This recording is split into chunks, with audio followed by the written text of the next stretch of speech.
Hello दोस्तों, कैसे हैं आप लोग? मैं आशा करती हूँ कि आप लोग स्वस्थ होंगे, मस्त होंगे, जीवन में कुछ ना कुछ अच्छा ज़रूर कर रहे होंगे। हम सभी को पता है कि अकबर बीरबल की कहानियाँ कितनी प्रसिद्ध कहानियाँ हैं और वो ज़्यादातर सच्ची घटनाओं पे आधारित है।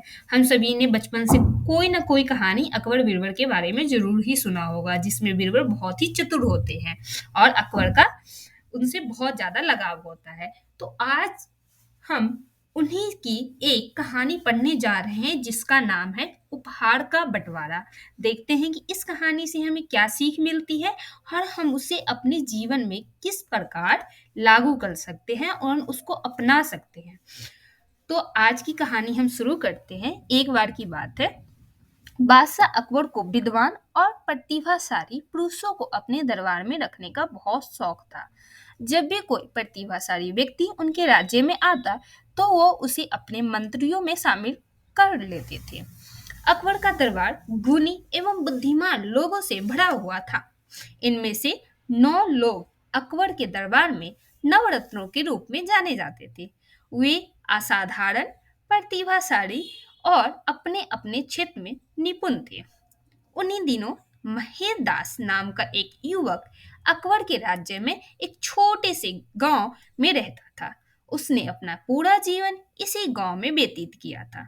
अब वो दुनिया की यात्रा करना चाहता था। उसने बादशाह के महल एवं बड़े नगरों के बारे में बहुत सारी कहानियां सुनी थी।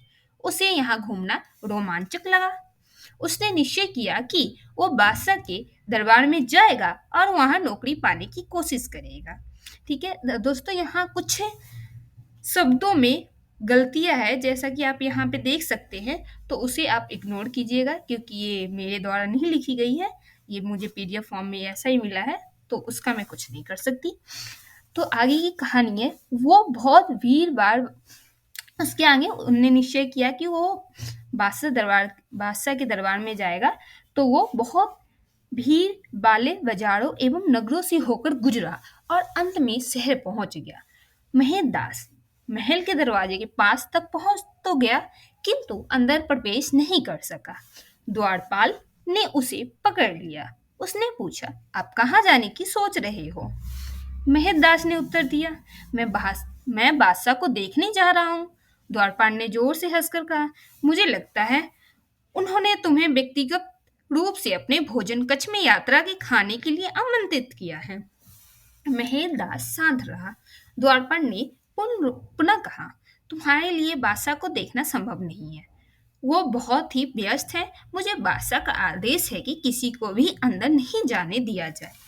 तो यहाँ पे हमें देखने को ये मिलता है कि जो हमारा द्वारपाल होता है, वो पहले कटाक्ष करता है कि लगता है कि तुम्हें बादशाह ने अपने कक्ष में भोजन पे बुलाया है, और बाद में वो मना करता है कि वो उसको प्रवेश नहीं करने दे सकता।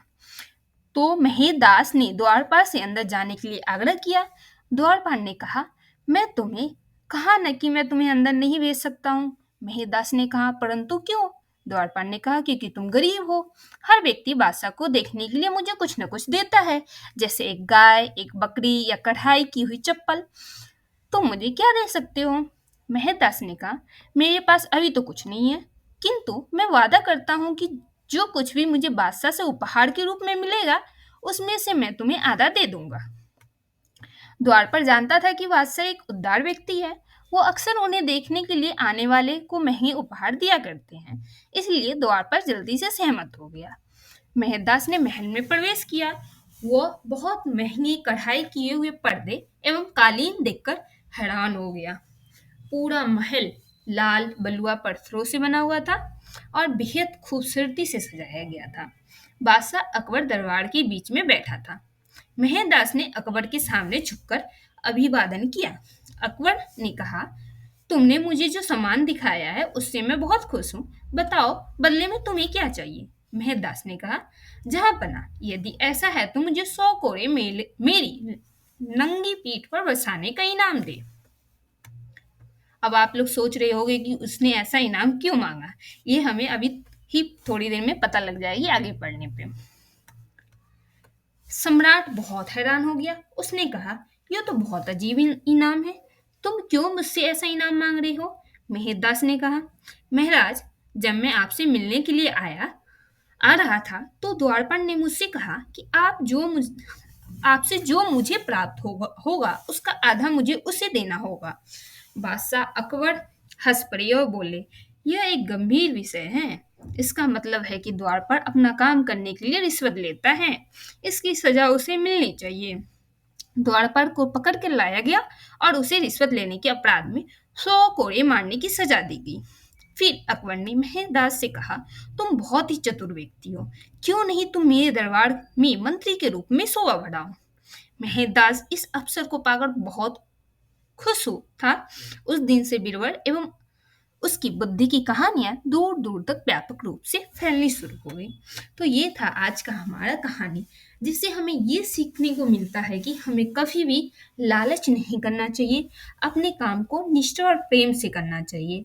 हमें दूसरे को परेशान नहीं करना चाहिए। जो भी हमारे काम है, अगर हम उसी को अपने कर्तव्य को समझ कर अच्छे से करेंगे तो हम जीवन में बहुत अच्छा कुछ कर सकते हैं।